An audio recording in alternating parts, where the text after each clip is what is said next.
So the film begins, and we are shown Jongwoo, who is a psychiatrist and is making a documentary on the medical health of one of his patients, who is also his sister. She tells us that a few years ago, Jongwoo's mother died, due to which he took a lot of stress, and he also had the stress of studies, due to which his mental condition deteriorated. To know what disease she had, her MRI is done. She lies down on the bed. Jongwoo and all the doctors start observing her from outside, but suddenly the light of that room goes off and Jongwoo disappears from there. Seeing this, all the doctors get scared and 2 doctors go to that room to check her. Then here some invisible power picks up the white doctors and throws them on the wall far away, and on the next floor we see Jongwoo standing in a terrifying form. Now the scene cuts and we show the team of demon hunters, in which there are 3 people, first of whom comes their leader Babu, his manager Kim, and a girl inside whom there is a demon. He has the power to drive away demons. Now a client comes to him whose daughter had disappeared a few days ago, and that girl was not the kind of person who would leave her house. Along with the police, many detectives had tried to find that girl, but whoever goes out to find her is killed due to a strange accident. Now Babu agrees to take this case, and the person who brought this case to him warns Babu to do everything very carefully because many people are getting killed in this case. At this time a news was also going on TV in which it was being told that in Korea people are being murdered every day in a very strange way, whose killer is not known. Where people are killed, strange rituals are seen there, and some people are also seen doing strange acts. Even a man was noticed in the CCTV who killed innocent people and then seen in the CCTV. At this time his eyes were black like a demon, and the entire police team was also not able to find him despite their investigation. The police is also now confused about these things. Troubled, he calls his father here and tells him that he has never seen such a crime before today, which has no clue. Father tells him that your doubt is absolutely correct. The people who are committing this murder are part of a demonic cult. The people of this cult call the demon to increase their powers and sacrifice innocent people to him, in return for which they take power or wealth from him. Now the scene cuts, and we are shown Babu, who is set out to investigate that case, that is, to find that girl. He goes inside a strange building where many youngsters were in a strange condition. Babu gives some money to a girl here and finds out about the cult group from them, where some people sit and perform strange rituals. This hall was inside this building, outside which guards were scattered. Babu goes inside killing these security guards, and we are shown that a demonic ritual was going on here, and the girl whom these people had come to find was made to lie down on a statue of a very big demonic hand, through which these people were calling the demon. There was one man in this entire cult group who was shown in the news. Here Babu starts fighting with the members of this cult, while Sharan, the girl from Babu's group who has the power to drive away demons, starts her exorcism on this girl. That is, she starts the process of removing the demon. When Sharan reads something while keeping her hand on the girl's head, her eyes also turn white all of a sudden.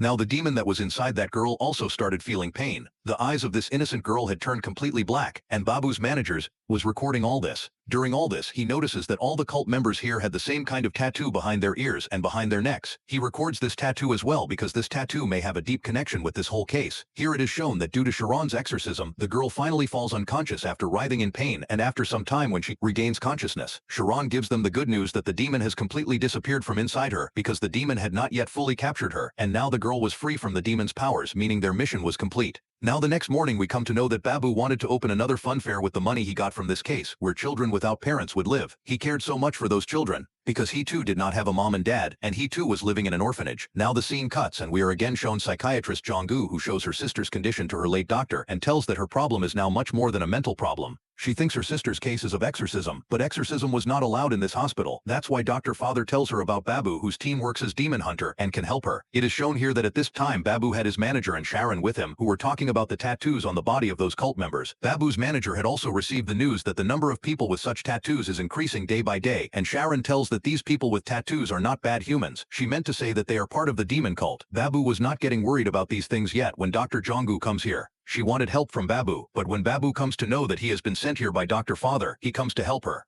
Jongwoo gets a little sad and while leaving tells Babu that I will just tell you that this pen drive has the footage of my sister, you should see it. Jongwoo now returns to the hospital where she sees that her sister was not in the room. Jongwoo runs to her sister's room and suddenly her sister comes and stands behind her, and Jongwoo also gets scared of her.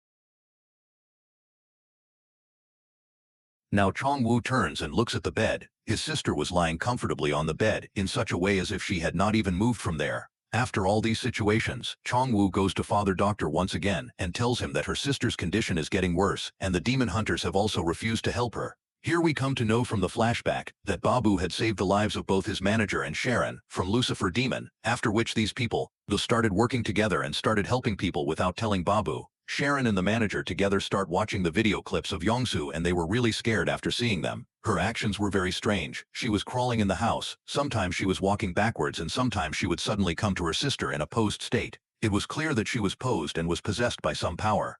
They were still watching this footage when Babu also came there, and Babu saw how the girl was harming herself under someone's influence. She had also cut her cheek. They watched the next footage, and it is revealed that when Yongsu was taken to the hospital, no kind of treatment made any difference to her. They now watch the footage of Yongsu's house, in which they see that all the people who were coming to Yongsu's house for the last several months had the same cult tattoo on their necks. They come to know that the cult is behind whatever is happening with Yongsu. While talking about this cult, he remembers his old memories. He remembers his friend who lived with him like a brother and in the prison. He also had the power to drive away demons and some other powers which scared the children of the orphanage. This is why the boy was thrown out of the orphanage. After coming out of the orphanage, when he faced difficulties in life, the goodness in him started to fade away. To make life easier, he misused his powers and summoned a demon. In return for giving him his soul, the boy asked for a lot of wealth and money, and the demon agreed. He got all the children of the orphanage and Nand killed by the demon. Babu was also there at that time, who survived like a miracle, but he could not save anyone else among them. He was angry with his orphanage father till date, and was also feeling guilty for years that he could not save the children of the orphanage.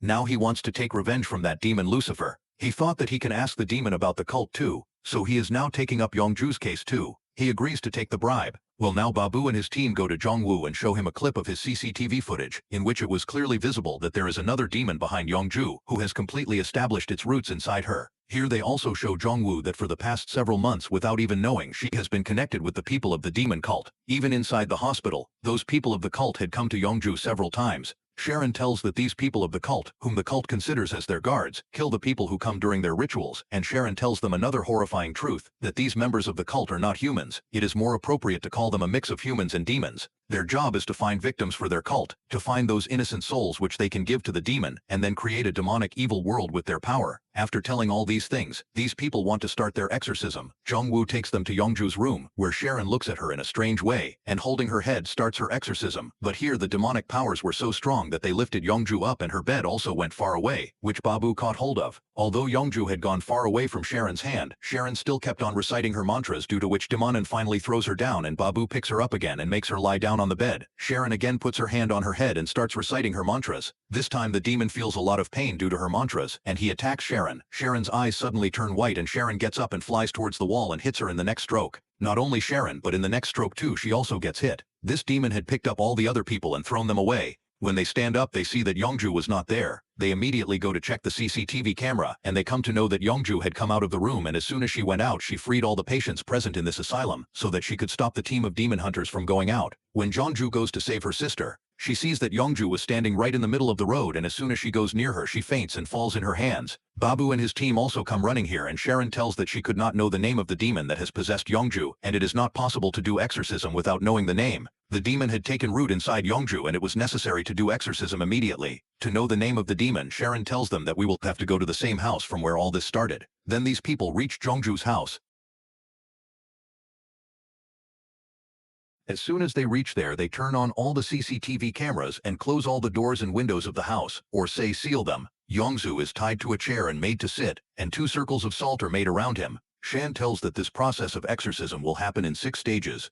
During all this, Yongsu has to keep observing Yongsu's condition, to see if her human body is going to die or if she is suffering a lot of pain. And during these 6 stages, Sharan has to know the name of the demon who will complete this exorcism. Sharan starts her first step, and here, while reciting some spells, she brings an iron object in front of him, which started bending as soon as Yongsu came, and this proves that the demon is very strong. Sharan said that the presence of so much of his strength here is a sign that many members of that gang must be hiding somewhere here. Hearing this, Babu runs around the house and searches for them. He starts killing all the cult members by selecting them. While Babu was killing the cult members, Sharan had started her ritual again inside. The ritual was making the ground shake. Demon could not tolerate Sharan doing all this. To divert his attention, he burns Sharan's hand with his power. Satan wanted to come close to Sharan to kill her, but he was unable to come out of the circle of salt that was made here. The demon, i.e. Yongsu, suddenly stands up. Sharan makes her sit back by reciting mantras. Now this demon, to divert Sharan's attention from Yongsu, takes possession of her sister. Seeing her bad condition, Sharan first starts taking care of her health, and then she comes to know with her power that this house is already cursed. It is not only this demon who is inside Yongsu at this time. There are many things in this house even before that which were keeping negative energy in this house. Sharan comes to know about a wall which has a negative energy in it. Strange things were written on the top. Before she could read it, Babu forbade her from reading it because by doing so she too could come under the demon's control.